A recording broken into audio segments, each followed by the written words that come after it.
Hello. This is a short video talking about formlessness, Shunyata, emptiness, as it appears in Buddhism, Hinduism and meditation practice, and how to make it a real living experience, direct experience for you, not just a concept that you're kind of learning about. Because it really is very simple, but we vastly overcomplicate it. So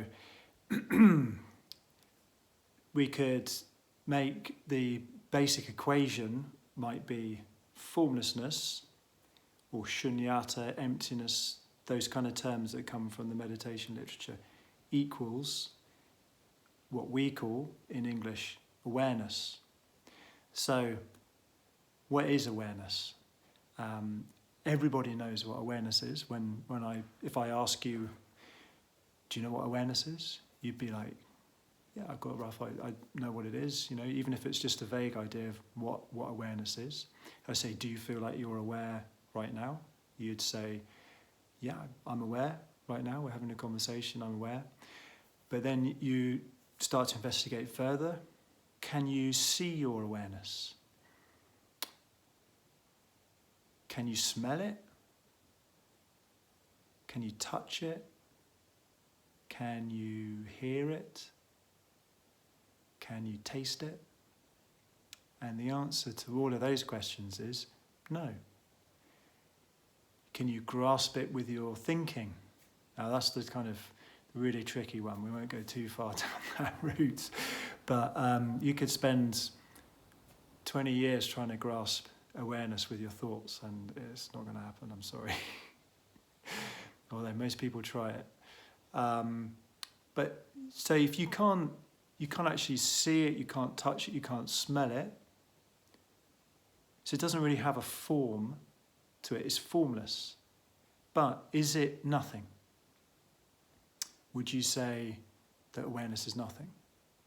Well, we've established that it isn't nothing because we both know what it is. And we can say, I'm aware right now, and you're aware right now. So what is awareness?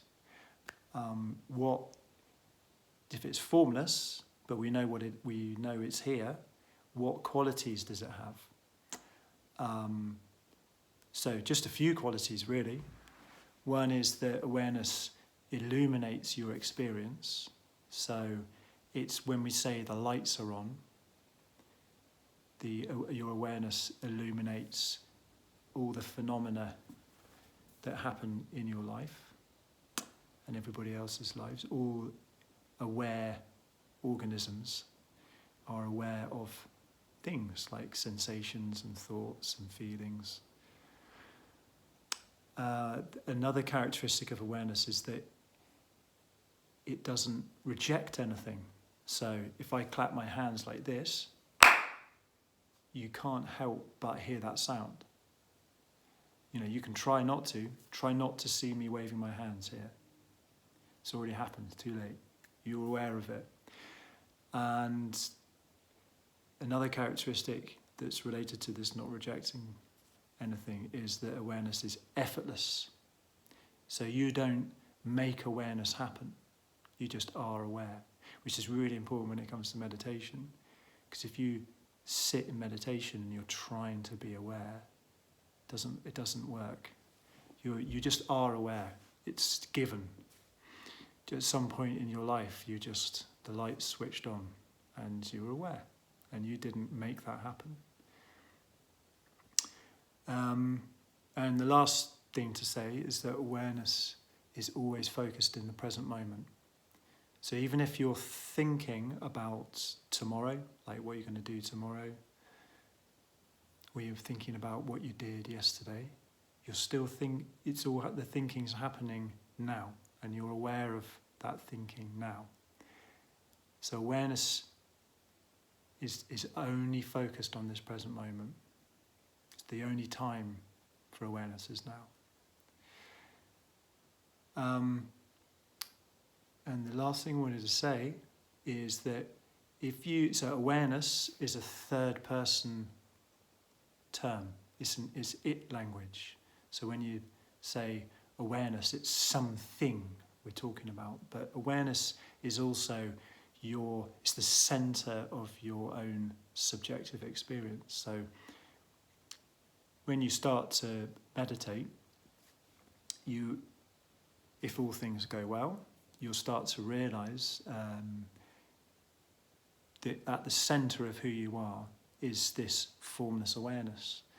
But it's a formless I-ness. It's your actual sense of I, your identity.